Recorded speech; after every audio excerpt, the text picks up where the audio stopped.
Today, we're talking all about cup holders on the Mustang GT.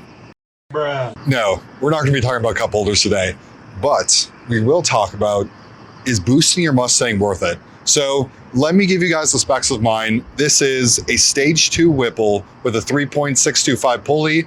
We're on stainless power, long tube, catted headers with an MBRP exhaust. And then we're also running an E30 blend. So if you guys have been to my channel before, you guys probably already know that. You've heard me say it so many times. But if you guys are new, that's what this is. So I want to talk to you guys about, was it worth it boosting this car? Now, more specifically, kind of the caveats I think you really should consider when it comes to supercharging your Mustang GT. So this video specifically, it is going to be very Whipple oriented. Now, I know there's a lot of different boost options out there. There's single turbo, twin turbo, centrifugal supercharger. There's different positive displacement blowers you can get. I know Roush makes one. I think Magnuson's working on one for the Gen 4 Coyote. But this is the Whipple. It's kind of the go-to for these cars. It's what most people sort of splurge for. It's just a very common supercharger kit. And with the stage 1 kit, you get to maintain the 3-year, 36,000 mile warranty. So let's get to the caveats I think are worth considering if you guys are wanting to go the Whipple route. So a lot of stuff that I see on YouTube that I don't think is correct is when I watch other videos about, like, is it worth it? What do you need to consider? What kind of supporting mods do you need to do if you go the Whipple route, or, you know, any sort of boost on these Gen 4 Coyotes? It seems like they tell you you have to replace the entire car, like every bit, from transmission to suspension to drivetrain to a bunch of other engine components that aren't really necessary. And a lot of the information I see, I just don't think is really true. I think there's a lot you can get away with not doing on these cars and be perfectly safe. So to start off, let's do the one thing I think that you probably should do. It's sort of the age-old question when it comes to these Coyotes, when you're throwing boosts at them. You guys already probably know what I'm gonna say. It's oil pump gears. Oil pump gears and crank sprocket. So on my Mustang, I did have that done. I got it done when I got the Whipple installed. Now, I did a bunch of research on this, okay? And I'm sure you guys out there that are looking to actually take the supercharger route on your Mustang are looking into, you know, scouring the internet on should you do oil pump gears, because they're expensive. They are a meaningful expense to add on to an already expensive Whipple kit. And it's really easy for people on the internet to just say, yeah, go spend the $2,000. Like, why would you not? Well, because $2,000 is a lot of money. And I think there is a good case to be made for not doing the oil pump gear. So I'm gonna make that for you in just a second, but let me make the case for why you should. If you guys are going a route where you don't maintain the warranty, I think going with oil pump gears is probably the move. I think that's probably the better idea, especially if you guys are a manual car. If you guys don't know, the manuals are, which that's what I am, I'm an MT82 car, but the manuals are a little bit more prone to oil pump gear breakage than the automatics are. And the reason for that is it's really easy to bounce off the rev limiter. What causes the destruction of the oil pump gears is the harmonics and the oscillations and all the vibrations that the engine generates. So if you're bouncing off the rev limiter, that's where all those oscillations and vibrations are aggravated the most. And it's really easy to do in a overpowered manual car. And generally, your RPMs are going to increase. So your red line is going to expand. Stock, these cars run to 7,500. With the Whipple, even out of the box tunes on the stage 1, they expand up to 8,000 RPMs. So you're also increasing that. So if you guys are taking the route where you are going to forego the warranty, so either you're installing the kit yourself or you're going for the stage 2 Whipple kit, I'm going to give you the advice that I think you should do oil pump gears. I think it's a very good safety mechanism. And for me, I kind of have a lot of anxiety, okay, about many things. But one thing I didn't want to add anxiety to was breaking the oil pump gears of my car. So like I said, I did get those upgraded, and it just gives me a little bit more peace of mind when I'm driving the car. Whenever I bounce off the rev limiter, the first thought into my head is like, oh my God, did I just grenade my engine? And I think it's just a good insurance anti-anxiety mechanism for me. Now, let me make the case for not doing oil pump gears on these cars. If you guys are going a route where you maintain warranty, I think it may not be so necessary. Now, keep in mind, here's another case too. keep in mind with all the RTR vehicles, okay, so the RTR Spec 2, if you guys option it with a Whipple, the RTR Spec 3, the RTR Spec 5, the Shelby American cars, so the GT350, the Super Snake, the SSR, and the Hennessy Mustang GT with a Whipple. Hennessy just released one not too long ago. It's just another GT parts car with a Whipple. None of those kits, none of those cars come with upgraded oil pump gears or crank sprocket. And all of those kits maintain the 3-year, 36,000 mile warranty. So I feel like that's a pretty good case to make for not having to do the oil pump gears in these cars. From my research, it doesn't look like Ford actually did any upgrades with the oil pump gears themselves, but just being a Generation 4 Coyote, they've hammered out a lot of the quirks with them just coming from the Gen 1. So I know they've gotten the vibrations down, the harmonics down, and that's gonna help preserve those oil pump gears. So if you guys are going a route that maintains your warranty, I would say don't do them. Also, I think doing them actually may violate the warranty. I'm not sure on that, don't quote me. But yeah, if you guys are maintaining the warranty, I think the move to make is let that 3 years expire or that 36,000 miles expire, and then at the end, spend the $2,000 and do the oil pump gears. You're gonna get a lot of life out of the car. You're gonna expand the expense timeline per se, and it's just gonna be a little bit financially easier to do because these kits are expensive, okay? Like they $10,000, $12,000 after install, that's a lot of money to spend on a car. So I get why people don't want to immediately do oil pump gears. I was the same way, but I was foregoing the warranty, going with the Stage 2 kit. Also, again, we have a smaller pulley on this, so it makes even a little bit more power than a Stage 2 kit would. So that's why I went with the oil pump gears. And a couple more things on the topic of oil pump gears.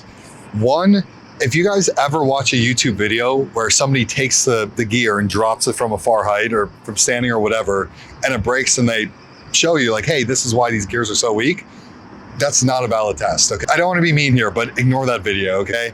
That's not a valid test for the robustness of the oil pump gears. They're never going to take an impact force. That's not what breaks them, and that doesn't demonstrate their weakness. So if you see somebody drop an oil pump gear and use that to prove to you that they're weak, don't listen to that, okay? That's just not a valid test. Also too, I was like this. If you guys are looking on the internet, trying to do your research, you guys are going to get so many different opinions, okay? And I know, of course, I'm in that category. I'm one of them. If you guys are here watching my channel right now, while we're having this honest conversation about oil pump gears, I understand that you may try to be searching for a conclusion that you've already had. So when I was doing my research, I was like, I don't think I really need to do them. So I was searching the internet, trying to find as many places as I could where people are telling me, no, you don't need to do them. I think you guys should be careful of that, okay? You're gonna get so many different opinions. It's really easy to search out the conclusion you've already kind of made. And I feel like if you're in that category, where you're kind of thinking like, no, I don't think I need to do them. I am foregoing the warranty, but let me try to do some research and find people who kind of agree with my already preconceived opinion. I think that's a good case to just do them. I know it sucks. $2,000 is a pretty crappy expense that they're on top of an already expensive Whipple kit. But the problem with oil pump gears is if they break, you're going to grenade your engine. All those oil pump gear pieces are going to get into the oil pan. They're going to get into the engine. You're obviously going to starve the engine with oil because you lose all oil pressure, and you're going to need a complete new motor. And I think that's the crutch. I think that is the crash of the oil pump gears that you need to be so careful of. With so many other parts on the car, if they break, it's not really the end of the world. So say you break like a half shaft, like it sucks. You're going to have to get a tow, but you spend, $300 on a new GT350 half shaft. You throw it in, you're back on the road. It's not the end of the world. Where blowing your engine, that's going to be a pretty catastrophic financial expense, which is not the case for most parts on the car. Okay, so I think we kind of beat the oil pump gear topic to death. So let's move on to the second thing I think is most crucial to consider with these cars. if you're gonna go with the Supercharger route. Now, this one is gonna be relatively tune specific. So this is a topic I try to mention in as many videos as I can because it was something I wasn't very well aware of. And I think most people who are relatively new to kind of the whole boost or tuning game with these cars, I think this is really important information that you kind of need to know about that I don't think is as common as it should be. So with a boosted car, okay, specifically a Whipple Supercharged Gen 4, if you guys are using the Whipple tune, you guys are probably going to be very much okay with getting away with the stock cats for quite a long time. So if you guys didn't know this, the out-of-the-box Whipple tunes have a cat protection mechanism built into the stock calibration of their tune. So if you guys are running a out-of-the-box Whipple tune, you guys are not going with an aftermarket tune. So not like a Shoemaker tune, a Lund tune, a Wengard, P1 Performance. There's a bunch of good tuners out there. If you guys are sticking with the Whipple tune, you guys are gonna be fine for the stock cats, okay? You're not gonna burn them up all that quickly. I've seen a lot of people, you can kind of get tens of thousands of miles on the stock cats with the Whipple tune. It seems like 30, 40, 50, 60,000 miles is kind of when the cats will burn up. Now, the problem comes if you guys are running a custom tune, which I am. So I am on a Rob Shoemaker tune. I can't recommend his tunes enough. They're fantastic, and his customer service is incredible. He's always answering my stupid questions within like an hour time frame. Like genuinely, his customer service is fantastic. So if you guys are questioning which tune you should go with, if you guys are gonna go with that route, my vote is always gonna be Rob Shoemaker. The tune maker, okay, as we call him. But anyways, the problem with these custom tunes is one, they're more aggressive, so they're gonna make more power, which isn't really a problem. But because of that aggressiveness, they lose the cap protection mechanism. So that is no longer with the calibration if you guys go with custom tunes. And the issue is you're gonna burn up your stock cats pretty quick. For my car, I burned them up within like 1,000 miles of running the Shoemaker tune. And what happens is inside that catalytic converter, there's a bunch of like honeycomb platinum. That platinum melts, it becomes a solid block, and there's no more exhaust flow. When there's no more exhaust flow, you're gonna probably start breaking piston rings. Usually it's one of the rings on piston number 8 that people break.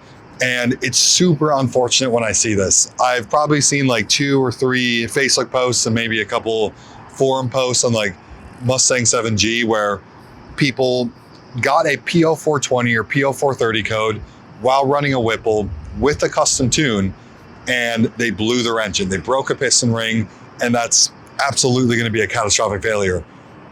It breaks my heart every time I see that. Like genuinely, it makes me so sad. I hate seeing that.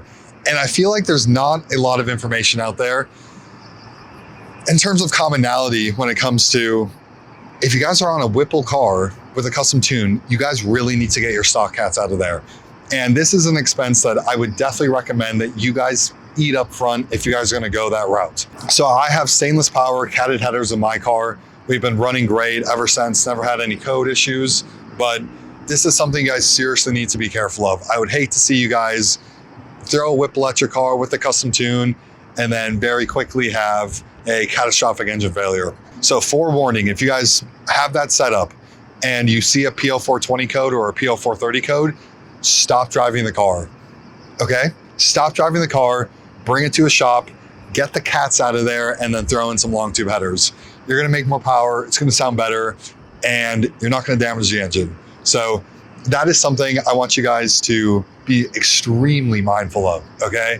I don't want you guys to have the issues that I've seen online where people have destroyed their engines because they ignored those codes and they kept driving their Whipple car with the stock cats. It's seriously gonna be a financial bust for you guys. For me, that was the case I ran into. I was obviously Whippled on the Shoemaker tune, running the stock cats, got the PL420 code. Luckily, I had been doing some research on this before I saw that. So when I did, stopped driving the car, I ordered my set of long tube headers from specifically Beefcake Racing, and they like overnighted them for free, like free shipping. They got them to my door the very next day, brought the car to a shop, got those installed, and we've been great ever since. So also recommend Beefcake Racing, okay? They're really good. But I think I've covered that topic enough, but that is one I always try to stress in my videos as much as I can, because like I said, I just don't think that information is as common as it should be. So with that said, let's get to the parts that you're going to want to consider, I think, but are absolutely not necessary. These are strictly preference-based parts. So one thing that is pretty obvious that you guys are definitely going to run into, but it's of course very true, is traction issues with these Whipple cars. Okay, so as you guys can see, this is a performance pack car. So we do have the performance pack wheels. They're 275 width in the rear. That's not really a wide enough tire, but you guys are going to get the itch to try to achieve more traction. I definitely have it, and there's a cost that's going to be associated with that. So I actually did buy a set of vertical links and a cradle lockout kit that I want to throw on the rear of this car. I just haven't had the chance to yet, but but those two parts are kind of known to be, the first two parts you want to throw to the rear suspension. That's going to help mitigate wheel hop issues. So with these cars, wheel hop is definitely a known issue in the rear. And with those two parts, they're supposed to help correct that to a pretty significant degree, at least get rid of 90 to 95% of the effect of wheel hop. So that's something I want to do with this car. Now, I know it's another expense. Fortunately, with these parts, they're not super expensive. The cradle lockout kit was like $200. I know $200 is still a expense that you just don't want to keep throwing at the car when you spend all the money on the Whipple kit. And then the vertical links. And the vertical links are like $150. Those aren't super crazy, but you guys are definitely going to get the itch to try to achieve more traction. So there's a lot of different things you can do with the rear suspension. Even like Sita makes a whole stop the hop kit. I think that's kind of in the neighborhood of like $1,000.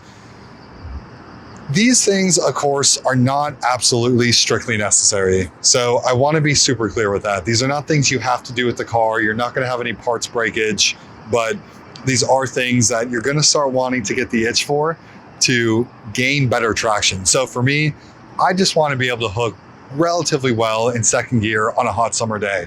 And we do it okay, but I think the wheel hop issue is definitely causing a negative effect on that, where I don't hook up all that well.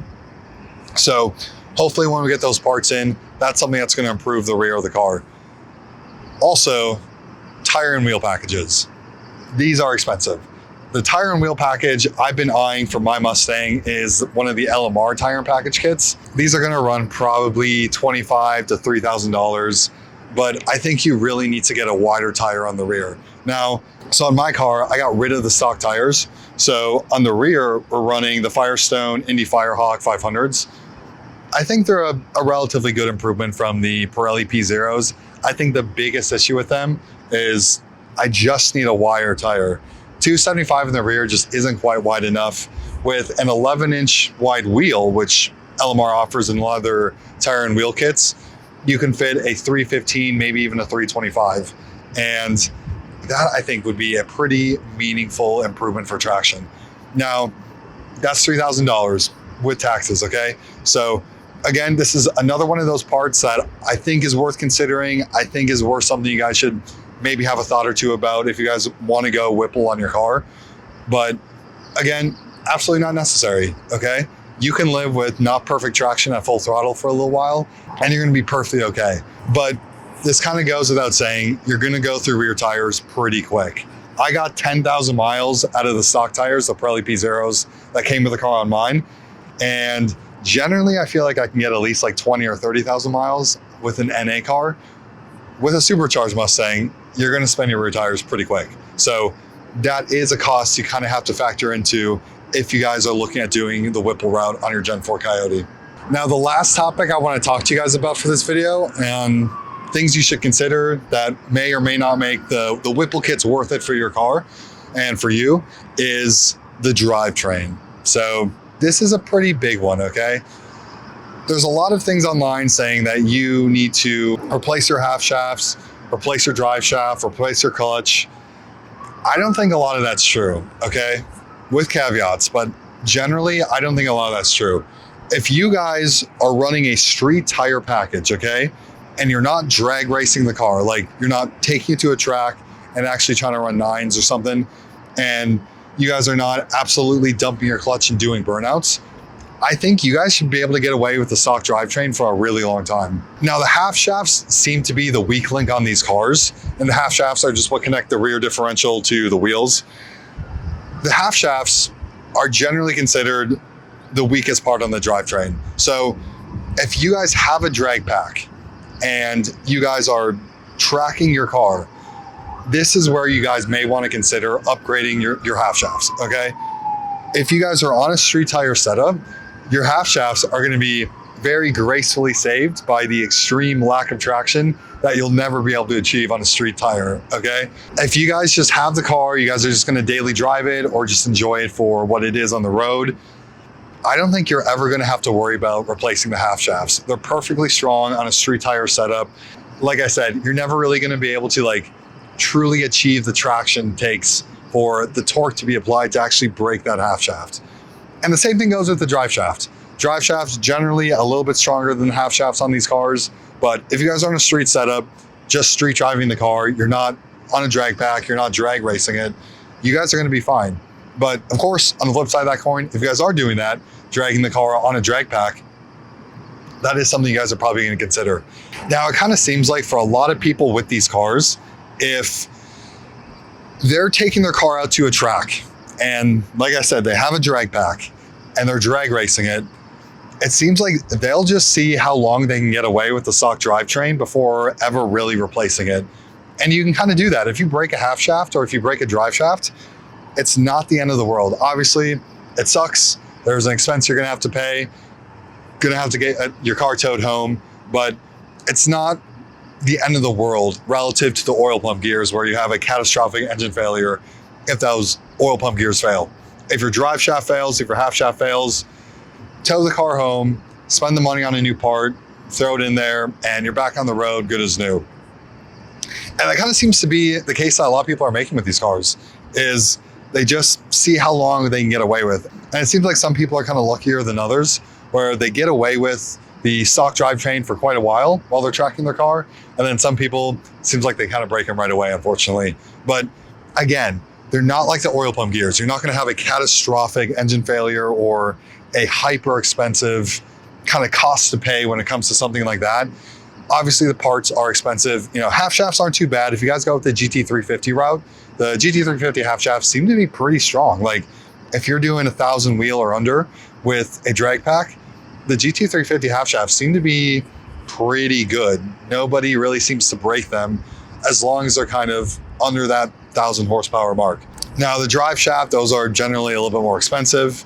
Those can run anywhere from $1,000 to like $2,000 or even more in some cases, depending on what brand you go with, or if you go with a carbon fiber rather than like a aluminum drive shaft. But when it comes to those, it just seems like a lot of people are just seeing how long they can get away with, and that's kind of okay. You can kind of do that with the drivetrain on these cars. Now with the MT82, okay, I have always driven MT82 cars. My Generation 1 Coyote was MT82. My Generation 3 Coyote was MT82 D4. This Generation 4 Coyote is an MT82 D4, just like the Gen 3. There's a lot of complaints with these transmissions. I probably have, I don't know, definitely over 200,000 miles on behind the wheel of an MT82. I don't feel like I complain about them as much as most. Now, for my MT82 drivers out there, I feel like you guys know what I'm talking about. It's just a transmission you have to treat a little bit differently. So you shouldn't be power shifting your MT82, okay? Especially if it's in a relatively stock configuration. And it's a transmission you just have to be careful to not beat the ever-living crap out of it. So with mine, I do have an MGW short throw shifter installed. And now with those short throw shifters, they tend to kind of help preserve the synchros. You get better alignment with them, and they directly mount to the transmission. And that also kind of solves a lot of that remote connection problem you get with the stock MT82 shifter. So those MGWs do provide more of a benefit over just having a better feeling shifter. And then also with the MGW shifters, at least in my case, and now in my case with my MGW shifter, it definitely has solved the problem for the second to third gear high RPM lockout. That's a very big complaint that people have with these MT82 cars, that second to third gear, high RPM, red line shift, you tend to get gear lockout where you can't get it into third. For me, the MGW has solved that problem. I know a lot of people, they'll throw in a new clutch or a braided clutch line or a blowfish stabilizer bracket for the MT82. And that kind of really fixes everything when it comes to these transmissions. But for me, the MGW has kind of solved about 95% of the problems I've always had with them. Now, I know a clutch is a very big and meaningful upgrade. It's also a very expensive upgrade. I don't ever plan to replace the clutch until my stock clutch blows. So, like I've said before, I don't track my car. I don't bang gears unless I'm racing in Mexico, because that's the only place we street race. But generally, I try to treat the MT82 pretty well, or about as pretty well as I can for a 800 wheel horsepower car. So I also never dump the clutch or do burnouts or anything like that. Those just simply don't appeal to me. Okay, I know they appeal to some. For me, I don't really understand why people like burnouts so much. I think it's just a waste of parts and a waste of money. You're burning your tires, you're hurting your clutch, and it's just very hard on the transmission and the engine and the drivetrain. So I actively avoid those at all costs. But if you treat the MT82 well, I think you guys are gonna get a lot of life out of it before you have to replace the clutch or do anything else with the car or do anything else with the shifter. I threw the NGW shifter more as a preemptive fix for the second to third gear lockout. And like I said, it's done pretty well so far. So I'm pretty happy with the transmission. I don't have any real big complaints. It is unfortunate. Ford just refuses to put a Tremec in the GT cars. You have to opt for the Dark Horse or the Mach 1 or the Shelby line to get a Tremec. I think that's stupid. Ford, just put a Tremec in the Mustang GTs, okay? It's gonna solve so many problems and make so many people happy. And I think most of us would be okay, for those who are gonna opt for a manual car, to spend a little bit more money to get a Tremec rather than the Getrag MT82, which it's an inferior transmission, all things considered, when comparing it to a Tremec. So hopefully this video has kind of helped you guys out if you guys are looking for some information and are considering going Whipple on your Generation 4 Coyote Mustang. These have been all of my considerations, all of my thoughts, everything that I've contemplated with the car, what to do, what not to do, what you need to do, and what you can wait on doing as far as parts install goes. But I hope this helps for you guys. I appreciate you guys tuning into my channel. I'm never gonna ask you guys to like, comment, or subscribe. I want you guys to do that on your own volition. If you guys are here, that's all I could ask for. If you guys are watching my content, that makes me the happiest person in the world. And I really appreciate you guys for doing that, okay? To come to my channel, to watch my videos, to stay to the end, and to get my message, and for you guys to be here, genuinely more than honored. So thank you guys for coming to my videos and just enjoying the content that I'm trying to make for you guys. Hopefully, again, this was helpful, and I will catch you guys in the next video. So take care. Now, one thing I'm trying to do is I want you guys to send me your Mustang builds and your questions. I love answering your questions in the comments, but I think it'd be really fun to do a dedicated video where I answer those in real time, kind of real time, but on video, and also rate your guys' Mustangs. Now, I know there's a lot of videos out there of people like rating my subscriber Mustangs, rating my viewers Mustangs, but I want to do that, but more in depth. I kind of want to break your guys' builds down, take them more into detail, and just kind of talk about them and have a dedicated video for that. I think that'd be really fun. So above me is my email. Send your questions, send your Mustangs to my email, and I will do my best to feature them on the channel. Appreciate you guys tuning in.